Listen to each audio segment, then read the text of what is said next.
Bonjour et bienvenue dans cette émission du 16 août 2025 de cette Web TV sur laquelle je vous propose une information franche et directe, sans concession ni tabou, accessible, honnête et sourcée, en rappelant que c'est grâce à mes abonnés et donateurs que je remercie du fond du cœur que je suis totalement indépendant et donc libre de mes propos. Certains spectateurs, après diverses émissions consacrées à des sujets de géopolitique ou à la personnalité de Donald Trump, m'ont fait part de leur agacement en me disant en substance que s'ils me trouvaient bon dans le domaine de la santé, ils trouvaient mes analyses plutôt catastrophiques lorsqu'il s'agissait de géopolitique. Alors j'ai l'espoir que leur jugement soit un tantinet sévère parce qu'au fond j'applique la même démarche de connaissance dans tous les domaines auxquels je m'intéresse, mais il est vrai que je me sens plus à l'aise dans le domaine de la santé et donc je suis heureux de donner satisfaction à ces voix critiques et je les remercie. J'apprécie toujours la critique lorsqu'elle est respectueuse, lorsqu'elle est étayée ou en tout cas qu'elle s'appuie sur autre chose qu'un jugement de valeur ou un procès d'intention. Et donc je vais vous inviter aujourd'hui dans ce grand coup de tonnerre. Enfin, sommes-nous nombreux à avoir envie de dire la décision de Robert Kennedy Jr. à la tête du ministère de la Santé et des Services sociaux américains de stopper le financement des vaccins ARN messagers pour toutes les infections respiratoires. Cela est d'autant plus heureux ou même un soulagement qu'il y avait eu un incident au mois de juillet où la FDA, donc la Food and Drug Administration, l'équivalent, si vous voulez, de l'Agence de sécurité du médicament, en tout cas pour le volet médicament, elle s'occupe également de l'alimentaire, mais avait accordé, à la surprise générale, l'autorisation à Moderna de développer un vaccin à ARN messager contre le Covid pour les enfants de 6 mois à 11 ans. Et cette nouvelle, évidemment, nous avait stupéfaits parce qu'au contraire, on avait le sentiment que du côté du HHS, conscient qu'ils sont des dégâts commis par ces injections géniques expérimentales, il s'agissait plutôt de restreindre les autorisations, voire de revenir sur celles qui avaient été accordées. Et en fait, voilà le fin mot de l'histoire, qui est assez incroyable quand même.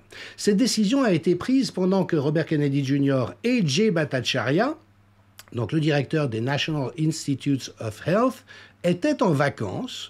Et donc, sans les consulter, deux collaboratrices de haut niveau de Robert Kennedy, Heather Flick Melanson, sa chef de cabinet, et Anna Anderson, adjointe en charge des politiques de santé, ont pris la décision d'approuver, derrière le dos des responsables politiques concernés, cette demande d'autorisation. Ils ont utilisé un autopen. Vous savez qu'on critique beaucoup l'administration Biden à juste titre parce qu'il apparaît que Biden était tellement sénile et gâteux qu'il n'a pas signé tout un ensemble de documents qui ont été signés avec ce qu'on appelle un autopen, si vous voulez, une signature électronique, mais qui, à force de loi, dans un certain nombre de cas, sauf à ce que l'on puisse démontrer que cela s'est fait à l'insu du président. Il faut que le président donne son accord et à ce moment-là, les collaborateurs peuvent signer avec l'autopen. Et donc, notamment en ce qui concerne la grâce préventive accordée à Anthony Fauci, le très véreux et crapuleux responsable de la réponse sanitaire au Covid et de la mise sur marché précipitée des injections ARN messagers, il est question de revenir sur cette grâce préventive qui, de toute manière, sur le plan juridique, est une curiosité, pour ne pas dire une absurdité, et même choquante sur le plan du principe, c'est-à-dire qu'on décrète que quelqu'un, quoi qu'il ait fait, ne peut pas être poursuivi, ne peut être pas mis devant ses responsabilités dans les torts éventuels qu'il aurait eus. Mais en l'occurrence, donc, l'autopen aurait été utilisé en ce qui concerne Robert Kennedy, qui lui-même exigeait des essais supplémentaires et une revue complète des risques liés à cette préparation thérapeutique en particulier. Alors le retour de Manivelle a été quelque peu cinglant pour les intéressés, puisqu'à son retour de vacances, Robert Kennedy a piqué une colère noire. Il a licencié les deux femmes sur le champ, les accusant d'avoir agi dans son dos et de trahir la mission de Make America Healthy Again, de rendre la santé aux États-Unis. Il a référé l'affaire au département de la justice pour une enquête criminelle potentielle. Et puis une anecdote croustillante, donc Anderson, licenciée sur le champ, furieuse, aurait percuté la voiture de Robert Kennedy Jr. avec la sienne en quittant les lieux, ajoutant une touche dramatique certaine à l'épisode. Mais toujours est-il que la décision est tombée. 500 millions de dollars d'investissement dans des technologies ARN messagers pour des vaccins pour des infections respiratoires ont été suspendus au motif que les risques excèdent de beaucoup les bénéfices potentiels. Robert Kennedy Jr. justifie cette mesure par une revue des données scientifiques accumulées, arguant que ces produits non seulement manquent d'efficacité durable, mais prolongent même activement les pandémies en favorisant des mutations virales, un phénomène décrit comme une facilitation de l'évolution virale via une pression sélective incomplète. Et je salue au passage la mémoire de Luc Montagnier, mais également la sagacité d'Alexandra Orion-Caude et de Christian Vello, qui très rapidement avaient mis en avant ce risque. Robert Kennedy Jr. a mis en avant des études récentes montant une protection s'estompant très rapidement après l'injection et des risques cumulatifs comme des effets secondaires graves sous-estimés, pour souligner que continuer ces investissements reviendrait à gaspiller des fonds publics au profit d'intérêts pharmaceutiques plutôt que de la santé collective. Il a ajouté que cette décision libérait des ressources pour des approches alternatives comme des vaccins traditionnels à virus désactivés ou des thérapies préventives basées sur l'immunité naturelle qu'il juge plus robustes et moins risquées. Alors inutile de rappeler que cette position s'inscrit dans une perspective critique de longue date de Robert Kennedy Jr. au sujet de l'ARN messager et des vaccins anti-Covid. Maintenant, nous, on était sur notre fin, parce qu'effectivement, le temps passait, alors même que l'évidence de la nocivité et de l'absence de protection réelle dispensée par ces produits est établi aujourd'hui pour quiconque lit la science de manière honnête, eh bien, nous rongions un peu notre frein quant à savoir quand Robert Kennedy Jr. allait passer à l'action. Alors, il faut se souvenir aussi que Jay Bhattacharya, nommé donc directeur du National Institutes of Health, a soutenu publiquement, dès le mois de mai, un arrêt de la plateforme ARN messager dans son ensemble. Ici, il ne s'agit que des vaccins pour des infections respiratoires. Et dans une interview accordée alors à Politico, Bhattacharya exposait que les fabricants n'ont aucune idée de la dose réellement administrée aux personnes, ni de l'endroit dans le corps où elle se diffuse une fois qu'elle est administrée, ce qui est susceptible de mener à des productions d'antigènes imprévisibles et potentiellement toxiques. Et donc cela met le doigt sur cette réalité que ces technologies sont certes prometteuses, on pense que dans un horizon de 20 ou 30 ans, elles pourront apporter tout un ensemble de bénéfices probants pour la santé, mais qu'il est urgent de prendre le temps de faire les essais requis pour attester de leur efficacité et de leur sécurité. Vous vous souvenez, sûr et efficace, c'était un slogan marketing. Il n'y a jamais eu la moindre certitude étayée sur quoi que ce soit de probant quant au fait que c'était sûr et efficace. Alors Martin Zizi, le très admirable et héroïque biophysicien, ancien responsable médecin-chef et épidémiologiste en chef des forces armées belges, a identifié dès le mois d'avril 2024 5 problèmes techniques non résolus avec cette plateforme ARN messager. Vous pouvez trouver une interview sur bonsens.org tout à fait remarquable où il fait le tour de cette question. N'hésitez pas à la partager avec des connaissances, il est important que cette compréhension circule. Et donc les éléments mis en lumière par Martin Zizi sont une biodistribution non contrôlée, les nanoparticules lipidiques diffusent l'ARN messager de manière aléatoire dans le corps, infectant des cellules non ciblées, le cœur et le cerveau en particulier, provoquant des attaques immunitaires destructrices sur des tissus sains au lieu de se limiter aux cellules dendritiques. La quantité de protéines produites, qu'on appelle la dose antigène, est non contrôlable. Elle varie selon le métabolisme individuel, comme nous venons de le rappeler. La pharmacocinétique n'est pas connue, c'est-à-dire qu'il n'y a pas de switch off de ce que va générer l'injection d'ARN messager. Vous avez un switch on, vous injectez la substance, elle va conduire l'organisme à produire de la spike, de la protéine spike toxique, mais il n'y a pas d'off, on ne peut pas arrêter le processus une fois qu'il est déclenché. Parfois, il s'arrête rapidement et tant mieux, mais parfois, il fait boule de neige, s'établit dans la durée et génère des problèmes de santé majeurs. Il n'y a donc pas de posologie fiable. Il y a ensuite des glissements dans la lecture des ARN messagers, ce qu'on appelle techniquement des frame shifting, c'est-à-dire qu'il peut y avoir des erreurs dans la traduction génétique qui produisent des protéines aléatoires ou mutées, perturbant les cellules et potentiellement causant des dysfonctionnements graves, sans qu'on ait la moindre connaissance de la manière dont ces mutations sont susceptibles d'advenir et ce qu'elles sont susceptibles de générer.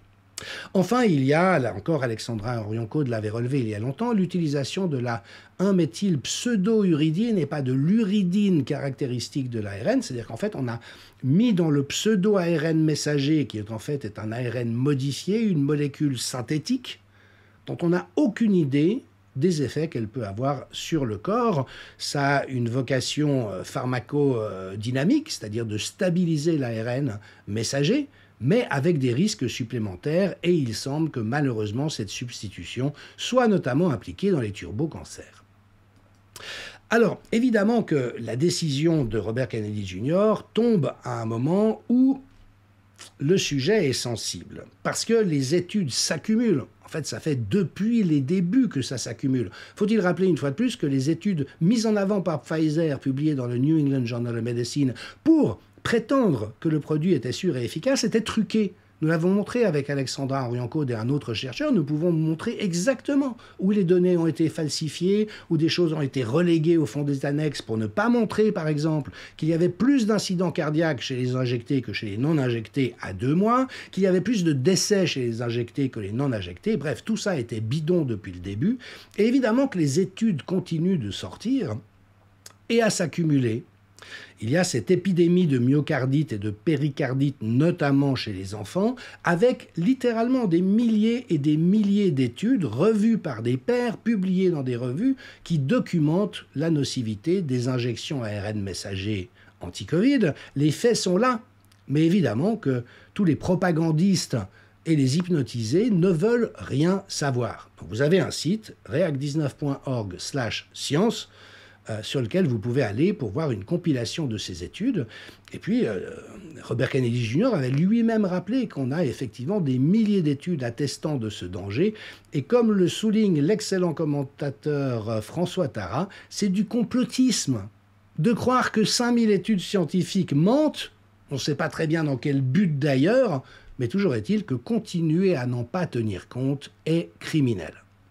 Saluons bien sûr le docteur Jean-François Légard de Marseille qui, avec d'autres, a fait un travail absolument remarquable autour de la crise Covid. Et lui souligne, tout récemment, nous l'avions prédit. La vaccination, entre guillemets, car ça n'en est pas une, rappelons-le, augmente la contamination et les formes graves. Donc c'était du pipeau aussi pour les formes graves. L'aurons-nous assez dit ? Et vous voyez qu'il y a des articles datant de 2021, coécrits avec en l'occurrence Christian Perron, Martin Zizic, Xavier Azalbert et d'autres, dans lesquels ceci est établi de la manière la plus probante qui soit. Alors, coup de théâtre récent dans la prestigieuse revue Nature, mais très corrompue, prestigieuse, mais elle a publié énormément de dope, eh bien, une étude impliquant la Suisse a par exemple confirmé que les injections anti-Covid augmentaient jusqu'à 70% le risque de symptômes de maladies respiratoires, et puis que les doses supplémentaires, notamment les boosters, aggravaient les risques. Alors de nouveau, il y a énormément d'études, je vous donne quelques références pour que si cela vous intéresse ou que vous souhaitez documenter vos propos vis-à-vis de proches ou de votre médecin, vous puissiez le faire. Un autre excellent site de référence sur X, c'est celui de Viviane Coindet. Vous voyez la référence en haut, @coindetv. Et là, par exemple, elle vient de publier 9 études démontrant que soit la contamination est dose dépendante, soit que multiplier les doses peut être nuisible, et évidemment que ces études s'accumulent. Alors le camp adverse, qui est d'une malhonnêteté crasse, faut-il le rappeler, continue de s'arc-bouter. Là, vous voyez un commentaire de Géraldine Wössner qui dit « La vaccination a permis d'éviter 154 millions de décès, dont 146 millions chez les moins de 5 ans, des chiffres qui invalident les discours anti-vax, et c'est évidemment publié dans Le Temps, ça datait du mois d'avril 2025. Alors, il faut rappeler que c'est de la foutaise absolue. Que tous ces chiffres délirants sont basés sur des modélisations, non sur des données statistiques observées dans le réel. Donc je vous renvoie à un article, par exemple, extrêmement bien fait, paru dans le Journal of Clinical Trials, où l'auteur indique les données statistiques manquantes, en l'occurrence, constituent les faits scientifiques incontestables sur lesquels repose la science de la santé publique. Il faut des données solides, correspondant à quelque chose existant dans le réel. Les modèles théoriques évaluant le nombre de vies sauvées grâce à la vaccination sans fondement statistique n'ont aucune validité scientifique et constituent un fiasco méthodologique en santé publique. L'aurons-nous assez dit ? Alors il se trouve, et là j'en suis mais consterné, que même John Ioannidis, qui est un remarquable épidémiologiste, qui fait de l'épidémiologie qualitative de haut niveau, est lui aussi tombé dans le panneau. Il a publié une étude incompréhensible pour quiconque connaît la rigueur du personnage, en se basant là encore sur des entrées totalement fantaisistes et arrivé à la conclusion que ça avait sauvé au moins 4 millions de personnes. Alors, il s'est fait énormément taper dessus pour avoir révélé que le Covid était beaucoup moins grave en termes de létalité que ce qu'on avait dit. Il a même été menacé de mort. Il a été un peu lynché par la pseudo-communauté scientifique. Maintenant, s'il cherche ainsi à se refaire une virginité, il est mal barré. D'autant plus que sa pseudo-étude a été complètement débunkée. Mais complètement, je veux dire, c'est d'une faiblesse, c'est indéfendable. Et donc, un aussi prestigieux professeur que lui soit tombé à son tour dans le panneau, franchement, cela laisse songeur. Donc évidemment que derrière tout ce que j'indique ici, je ne vous apprends rien, il y a la corruption dans le domaine de la santé, c'est-à-dire tous les gens qui, de manière intéressée, pour avoir des postes, des positions, pour faire carrière, voire pour toucher des bakshish dans des paradis fiscaux, truc la science à volonté, mais il ne faut pas non plus négliger la réalité de l'effet troupeau, c'est-à-dire dès lors que tout un groupe pense d'une certaine manière, et que ceux qui osent se différencier se font avoiner, comme cela a été le cas de tous les disciples, eh bien...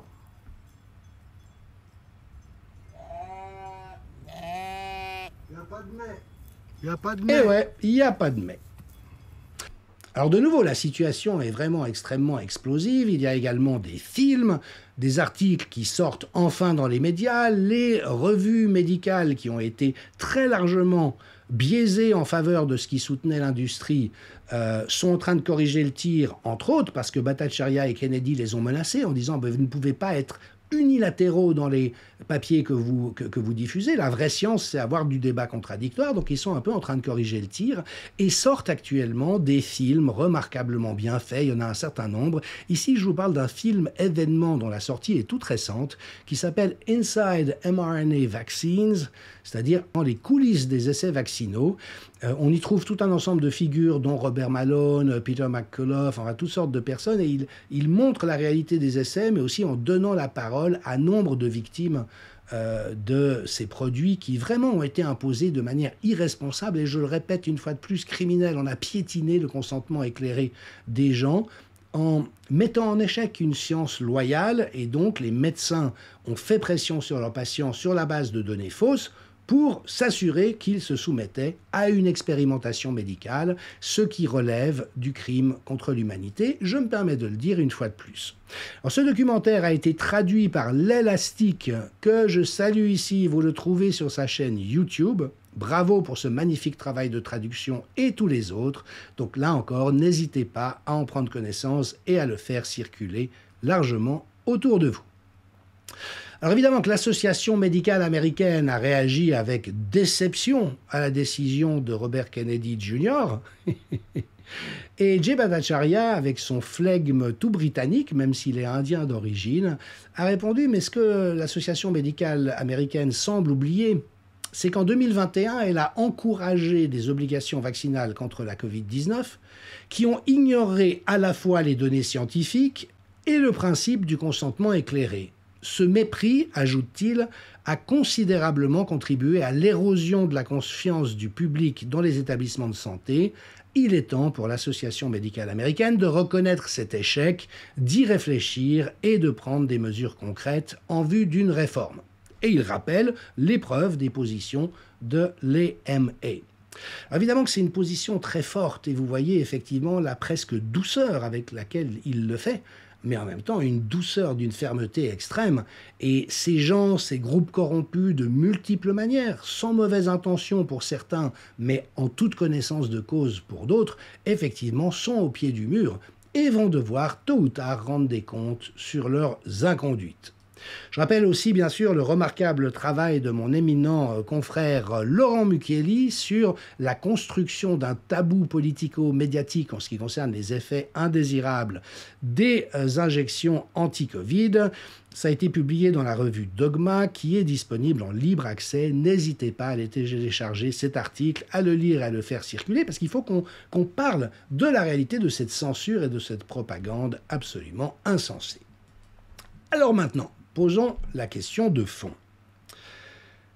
Lors d'une récente table ronde au Québec avec Christian Perron et Bernard Massy, nous nous sommes questionnés, c'était au mois de juin, quant au fait qu'en dépit de la nocivité extrême des injections en question, eh bien leur interdiction tardait toujours à apparaître. J'ai exprimé une certaine frustration, et Bernard et Christian, qui ont occupé des positions de responsabilité très hautes dans les systèmes de santé, ont fait part de leur sentiment que si Robert Kennedy Jr. et Jay Bhattacharya ne passaient pas encore à l'action, c'est parce que ça n'était pas mûr, qu'il fallait jouer encore un certain nombre de coups intermédiaires. Et je dois dire aujourd'hui qu'ils avaient totalement raison, parce que on voit effectivement qu'il y a une stratégie derrière, et si Robert Kennedy Jr. la suit, il le fait parce qu'elle est inévitable. Au mois de juin, le docteur Asim Malhotra, je vous rappelle, c'est ce cardiologue britannique, très capé, qui a perdu ses 2 parents tout de suite après qu'ils aient reçu l'injection ARN messager. Et qui, depuis ce moment-là, évidemment, s'est activé pour faire connaître la réalité du danger de cette injection. Il a été nommé conseiller médical en chef de Make America Healthy Again. Et au mois de juin, en s'entretenant avec le professeur Campbell, il a dit « Je suis convaincu du fait que nous allons retirer l'ensemble des injections ARN messager du marché. Il y a encore quelques obstacles à franchir. Il reste notamment à convaincre entièrement Donald Trump, mais c'est évidemment l'intention du ministère de la Santé. » Et Steve Kirsch, qui est une autre figure de la lutte anti-mesures désastreuses, un ancien ingénieur du MIT qui a fait fortune dans le monde des affaires et qui a consacré une grande partie de son temps, de son énergie et même de sa fortune à faire connaître la réalité du scandale que nous vivons, eh bien a révélé sur son canal Substack, qui est un blog très suivi aux États-Unis, qu'il s'était entretenu directement avec Robert Kennedy Jr., qui lui avait posé la question « Pourquoi attendre ? Pourquoi procéder par étapes ?» Et ce que lui a dit Robert Kennedy Jr. en substance, c'est que s'il avait décrété une interdiction totale de toutes les injections ARN messager, ce qui aurait été en son pouvoir, cela aurait généré un tel retour de manivelle en termes d'opposition débridée de la part de tout le camp d'en face, qu'il s'est dit qu'il était préférable, malgré la conscience qu'il a du dégât que cause cette technologie, de franchir un certain nombre d'étapes intermédiaires et notamment de rassembler une science indiscutable qui, comme je vous l'ai dit, est là, elle est en train de sortir ou déjà sortie, mais d'avancer les choses pour qu'au moment où la décision tombera le plus rapidement possible, ça soit devenu indiscutable. Alors que, disait-il, s'il avait pris cette décision plus tôt, cela aurait déclenché de telles controverses, de telles polémiques, suscité un tel déluge de feu de la part du camp adverse qu'il aurait craint que cela ait fragilisé l'entier de la démarche. Alors en ce qui concerne cette suspension de financement, et donc en quelque sorte d'un moratoire, d'un coup d'arrêt aux perspectives de vaccins anti-grippe, anti-tuberculose, anti-pneumonie, enfin tout ce qui touche la sphère respiratoire, ben effectivement l'OMS a tout de suite exprimé sa consternation, un coup dur pour l'OMS. Ah oui. Derrière qui il y a Bill Gates. Bill Gates qui a misé massivement sur la technologie ARN messager. Donc vous voyez que la très servile radio-télévision suisse s'empresse de faire un papier pour dire à quel point cette mesure est détestable. Et donc on retrouve toute la propagande des médias mainstream au service de l'État profond. Dans Time Magazine, arrêter la recherche sur l'ARN messager pourrait être notre erreur la plus mortelle de tous les temps. Bah oui, il faut quand même effrayer le chaland. Même chose outre-Rhin, puisque des titres de la presse allemande, eine Gefahr für die Weltgesundheit, c'est-à-dire un danger pour la santé mondiale. Toujours est-il que nous sommes évidemment soulagés en ce qui nous concerne, mais qu'on a conscience qu'il va falloir aller beaucoup plus loin. Le chemin reste à parcourir, mais je dirais que pour l'instant, la configuration du paysage à ce stade est plutôt rassurante. Et puis, il faut toujours prendre du recul jusqu'à la réalité de l'entier de l'image. Et il y a 2 éléphants dans la pièce, selon l'expression anglaise. Cet énorme problème que personne ne veut voir et au fond dont à peu près personne ne parle. Le premier, c'est l'obsession de Bill Gates pour les injections ARN messagers. Vous savez qu'il veut les diffuser pour toutes sortes de pathologies, il veut utiliser toutes sortes de vecteurs, des patchs, de la nourriture, toutes sortes de choses, injecter massivement le bétail et les animaux dont la chair est consommée par l'être humain. Donc il y a quand même une suspicion de cette obsession de Gates avec le pouvoir qui est le sien du fait de l'influence qu'il s'est arrogée. Mais également, on en parle beaucoup trop peu, le fait qu'il y a une réalité de survie économique pour les pharma qui est la suivante, tout un ensemble, il faut savoir que les brevets pour les médicaments mis sur le marché sont brefs, en termes de vie économique, on parle de 20 ans ou un peu plus selon les législations, c'est-à-dire qu'une fois que vous mettez un médicament sur le marché, vous avez 20 ans pour faire du blé avec, et après ça tombe dans le domaine public. Et il y a actuellement la fin d'un certain nombre de brevets très lucratifs qui se profilent pour l'ensemble des compagnies pharmaceutiques majeures, et donc il y a une espèce de fuite en avant désespérée de leur part pour remplacer les molécules chimiques par des technologies ARN messagers pour l'ensemble des pathologies. D'où le fait que sans respecter le calendrier nécessaire à la sécurité du franchissement des différentes étapes pour vérifier que les produits soient sûrs et efficaces, eh bien les compagnies pharmaceutiques, mais avec tout le poids qu'ils ont dans l'appareil politique et médiatique, ont fait tout ce qu'ils pouvaient pour forcer la manœuvre, et tout ralentissement en ce sens les met dans une perspective assez effrayante qui serait celle d'arrêter de faire des profits aussi monstrueux que c'est le cas aujourd'hui, mais non seulement d'arrêter de faire des profits, même potentiellement de tomber en faillite. Et donc là, vous savez que ces entreprises qui sont déjà très peu vertueuses et très peu décentes au naturel, si en plus elles sont dans des logiques où leur survie est en jeu, ben effectivement, on peut craindre les dynamiques dans lesquelles elles se placent. Voilà pour l'émission d'aujourd'hui. Je garde en réserve pour une prochaine émission un tour de piste du bilan actuel de Robert Kennedy Jr. à la tête du ministère américain de la Santé. Il a quand même fait tout un ensemble de choses intéressantes dont on a peu parlé en Europe, donc cela sera à l'agenda de la rentrée. En ce qui concerne cette chaîne, les programmes reprendront leur grille habituelle dès la fin de la semaine prochaine, donc très exactement le vendredi 22 août. Et en ce qui me concerne, je vous remercie de votre attention. Je remercie une nouvelle fois mes donateurs et abonnés. C'est grâce à vous si cet effort peut continuer. Si vous avez apprécié cette émission, n'hésitez pas à nous soutenir. Il est possible de souscrire un abonnement à partir de 1 € par mois ou effectuer une donation du montant de votre choix. C'est grâce à vous si ce média, comme tant d'autres médias indépendants, peuvent faire ce travail que nous espérons d'utilité publique. Et à bientôt pour de nouvelles aventures.